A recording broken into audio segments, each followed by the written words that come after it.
चलिए अब खबरों को तेज अंदाज में देखते हैं। कृषि कानून के मसले पर सरकार और किसान संगठनों के बीच 7वें दौर की बातचीत हुई, जिसमें किसानों के 4 प्रस्ताव में से 2 पर रजामंदी हो गई है। कृषि कानून और एमएसपी पर अभी भी पेच फंसा हुआ है, जिसे लेकर 4 जनवरी को फिर किसान संगठनों और सरकार के बीच बातचीत होगी। कृषि कानूनों की वापसी और एमएसपी पर इस बैठक में बात नहीं बनी। अब सरकार और किसान संगठनों के बीच 4 जनवरी को अगली वार्ता होगी। तोमर ने कहा कि एमएसपी पर कानून को लेकर चर्चा जारी है। हम एमएसपी पर लिखित आश्वासन देने के लिए तैयार हैं। एमएसपी जारी रहेगी। कृषि मंत्री ने कहा कि वार्ता में बिजली बिल और पराली के मुद्दे पर रजामंदी हो गई है और आशा है कि किसान और सरकार में सहमति बनेगी। किसान नेता राकेश टिकैत ने कहा कि सरकार ने हमारी 2 मांगों को मान लिया है। अब 4 जनवरी को अगली वार्ता होगी। तब तक शांतिपूर्ण ढंग से किसानों का प्रदर्शन जारी रहेगा। इससे पहले लंच ब्रेक में किसानों ने अपने लिए लाया गया खाना लाया था, लेकिन इस बार खास बात यह रही कि कृषि मंत्री नरेंद्र सिंह तोमर और रेल मंत्री पीयूष गोयल भी किसानों के साथ लंच करते नजर आए। श्रीगंगानगर में केंद्रीय कृषि कानून का विरोध जारी है। इस दौरान किसानों ने महियावली टोल प्लाजा पर कब्जा जमा लिया और टोल प्लाजा से गुजरने वाले वाहनों को टोल फ्री कर दिया। किसान और केंद्र के बीच 7वें दौर की बेनतीजा रही बातचीत, इसे लेकर सीएम गहलोत ने ट्वीट कर केंद्र पर निशाना साधा। सीएम गहलोत ने ट्वीट कर लिखा कि दुख की बात है कि आंदोलन कर रहे हमारे किसान नववर्ष का स्वागत कड़कड़ाती ठंड में खुले में सड़कों पर अपने घर से दूर करेंगे। सचिन पायलट ने किसानों से केंद्र के साथ हो रही वार्ता को लेकर ट्वीट किया। पायलट ने कहा कि किसान और केंद्र सरकार के माध्यम से हो रही वार्ता में केंद्र सरकार को किसानों की भावना का सम्मान करना चाहिए। पीएम मोदी आज वीसी के जरिए गुजरात के राजकोट में एम्स की आधारशिला रखेंगे। तकरीबन 1195 करोड़ की लागत से बनने वाले इस अस्पताल के 2022 तक पूरा होने की उम्मीद है। रक्षा मंत्री राजनाथ सिंह ने कहा कि सीमा विवाद को लेकर चीन के साथ बातचीत का अभी तक कोई नतीजा नहीं निकल सका है। उन्होंने कहा कि एलएसी पर यथास्थिति बरकरार है। रक्षा मंत्री राजनाथ सिंह ने कहा कि एलओसी पर जवानों की संख्या कम नहीं करेंगे और जरूरत पड़ी तो एलओसी पार आतंकी ठिकानों पर हमला करेंगे। इस दौरान राजनाथ सिंह ने साफ कह दिया कि अगर कोई हम पर हमला करेगा तो हम भी उसे मुंहतोड़ जवाब देंगे।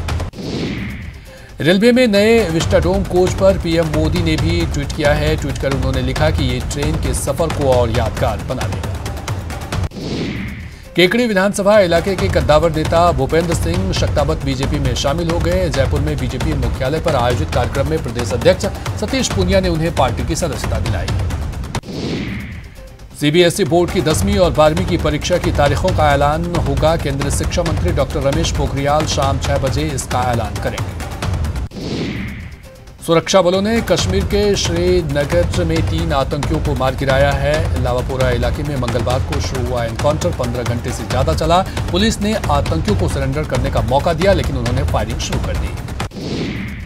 कांग्रेस नए साल की शुरुआत किसानों के लिए धरना प्रदर्शन के साथ करेगी। गहलोत मंत्रिपरिषद की बैठक में यह फैसला लिया गया है। 3 जनवरी को कांग्रेस धरना प्रदर्शन करेगी।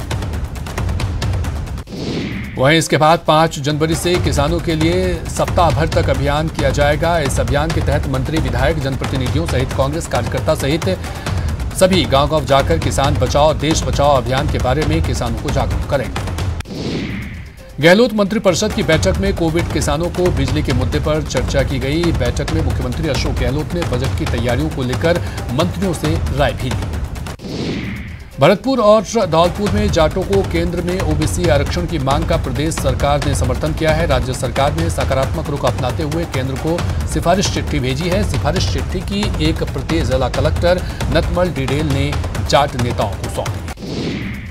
जयपुर हेरिटेज नगर निगम की मेयर मुनेश गुजर और डिप्टी मेयर असलम फारूकी ने निगम मुख्यालय में पार्षदों की बैठक ली। इस दौरान पार्षदों ने जोन उपायुक्त से लेकर दूसरे कई अधिकारियों की शिकायत की। मंत्री शांति धारीवाल को अस्पताल से डिस्चार्ज कर दिया गया है। बता दें कि बीते दिनों मंत्री धारीवाल की जयपुर के अस्पताल में एंजियोग्राफी की गई थी। बीकानेर में उच्च शिक्षा मंत्री भंवर सिंह भाटी ने कांग्रेस कार्यालय में आयोजित किसान संवाद कार्यक्रम में भाग लिया। इस दौरान मंत्री भाटी ने केंद्र सरकार पर जमकर हमला बोला। किसान संवाद कार्यक्रम को संबोधित करते हुए खेल राज्य मंत्री अशोक चांदना ने केंद्र पर जमकर हमला बोला और कहा कि केंद्र सरकार किसानों के आंदोलन को किसी न किसी तरह समाप्त करने पर तुली है, जबकि देश का अन्नदाता इस भीषण सर्दी में सड़क पर महीनों दिन से पड़ा है। नागौर में प्रभारी मंत्री हरीश चौधरी ने कृषि कानून को लेकर किसान संवाद कार्यक्रम में हिस्सा लिया। इस दौरान प्रभारी मंत्री ने कृषि कानूनों को लेकर किसानों से चर्चा की और तीनों कानूनों को किसान विरोधी बताया। श्रम राज्य मंत्री टीकाराम जूली ने अलवर के बहरोड में किसान संवाद कार्यक्रम में शिरकत की। इस दौरान उन्होंने किसान आंदोलन का समर्थन किया और किसानों को 3 कानूनों की जानकारी दी। चूरू के सुजानगढ़ पहुंचे राज्य मंत्री राजेंद्र सिंह यादव ने नए किसान कानून को लेकर केंद्र सरकार पर जमकर हमला बोला। उन्होंने कहा कि केंद्र सरकार के हठ योग के चलते किसान सड़कों पर आंदोलन कर रहे हैं।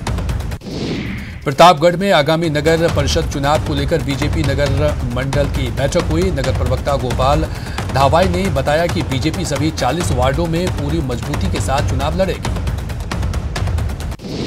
1 जनवरी 2021 से फास्टैग अनिवार्य हो जाएगा। यदि वाहन में फास्टैग नहीं लगा होगा तो फिर वाहन चालक को 2 गुना टोल टैक्स चुकाना होगा। हालांकि बाकी बचे हुए वक्त में वाहन चालकों के साथ फास्टैग लगवाने के लिए समझाइश की जा रही है।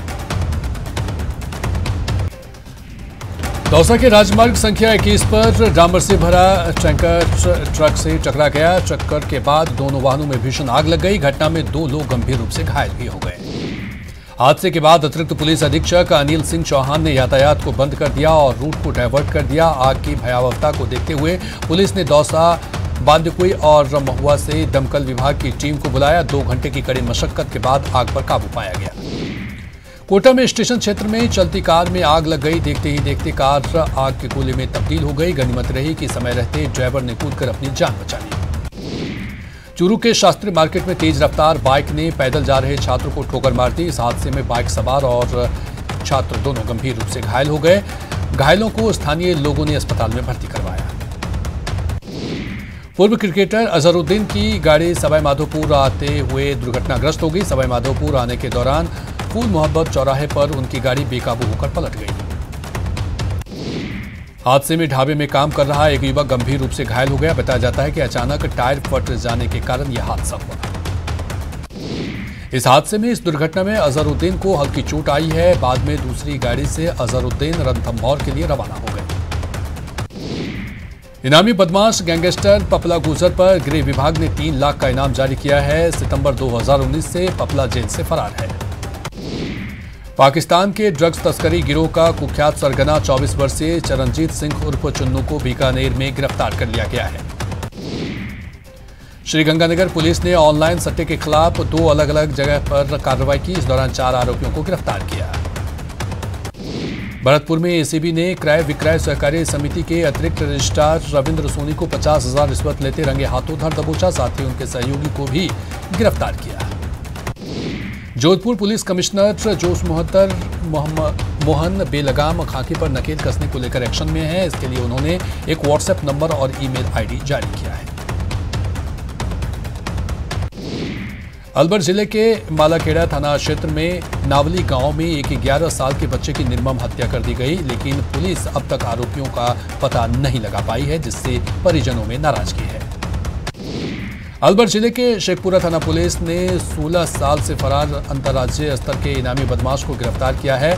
अपराधी संतोष सिंह उर्फ राजू एक सरसों के खेत में छिपा था। करौली में रिटायर्ड कर्मचारी की हत्या मामले का पुलिस ने खुलासा कर दिया है। पुलिस ने आरोपी को गिरफ्तार किया है। टोंक के मालपुरा में संतों के साथ हुई मारपीट और डकैती मामले में पुलिस ने 4 आरोपियों को गिरफ्तार किया है। आरोपियों को यूपी से गिरफ्तार किया गया है। भिलवाड़ा के सुभाष नगर थाना क्षेत्र में भूमाफियाओं ने मिलकर एक परिवार पर हमला बोल दिया, जिसके कारण परिवार की 2 महिलाएं गंभीर रूप से घायल हो गई, जिन्हें उपचार के लिए अस्पताल में भर्ती करवाया गया। चूरू के देपालसर में कंबल बांटने को लेकर हुए विवाद में एक युवक ने अपने बहन पर ही चाकू से हमला कर दिया। हमले में युवक घायल हो गया। वहीं चूरू की भालेरी थाना इलाके में चोरों ने एक ज्वेलरी शॉप से 12 लाख के जेवरातों पर अपना हाथ साफ कर दिया। फिलहाल पुलिस मामले की जांच में जुटी हुई है। पुष्कर में जमीनी विवाद को लेकर एक ही परिवार के 2 पक्षों में खूनी संघर्ष हो गया, जिसके चलते दोनों पक्षों के 4 लोग घायल हो गए, जिसमें एक की हालत गंभीर बताई जा रही है।